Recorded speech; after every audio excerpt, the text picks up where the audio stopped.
What we've done is we've taken a General Lee Charger, we've reinforced it, put a large cable on the bottom, which is hooked on to a hook that's on a tiller arm that will run down this ramp. When we, what's called tripping it, we've got nitrogen there, and we'll pressurize this system so that we have roughly about 9,000, 10,000 pounds of pressure on this cable. 500 and climbing. And man, when Doug hits that trip, this car goes from here to the end of the ramp in about a second and a half.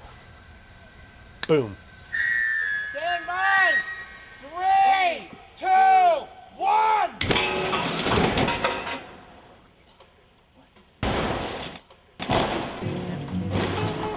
We've been working on this for about a month now, a month and a half, testing various cars and getting it ready to go.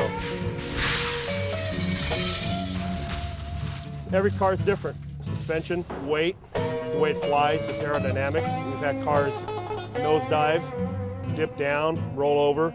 It's pretty much anything goes. The freeway launch, we wanted to land it in the traffic. So we had to have stunt guys up on the freeway, and we pretty much, through testing with the effects boys, we had a time that we knew from the time it launched till the time it landed on the freeway, and we just had to make sure that the cars on the freeway were in the right places at that time. We ended up landing a General Lee probably 10 feet behind the black Evo that had a camera on it. It's a great shot. Yes! Yeah, yes! good. Oh, nice. Whoa!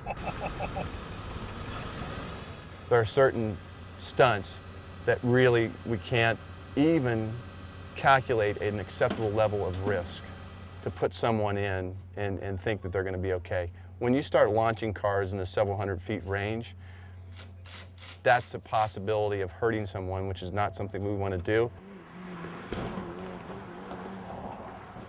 Some things you just can't handle. I mean, you know, our audience is always expecting more and more, so we push more and more, but there's definitely a finite limit that you can take a human body to until where we start breaking every time we do it. Well, we got some articulating dummies where the arms and the head move and do all kinds of herky-jerky things, so when they're in the car they look like real action kind of figures. And then we got our soft dummies, which are like that guy standing over there, sitting over there in the chair. They gave you very little resistance. It took direction exceedingly well. Every time I stuck them in the Charger, I never had to go look for them again because they stayed right there.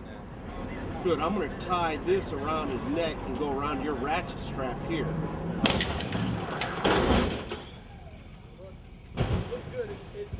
We only ended up doing this once, and we planned on doing it actually for all the jumps. Is we went through, and this was shot, you know, off the catapult with a dummy in the car, this is the original photography. Then what happened was we went on the green screen stage. We inverted the move so that the car could stay still and the camera traversed around it. And we'd actually planned on doing that on all the jumps, but what happened was the jumps were so impressive as just these sort of big wide shots that we just left them and we never really cut in.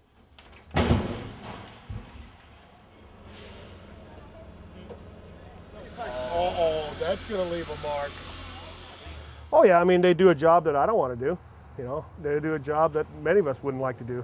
So, you know, they're necessary evil in our business, but, you know, fortunately we have to put up with them. Pretty soon they'll become SAG members and it'll be all over for us, so.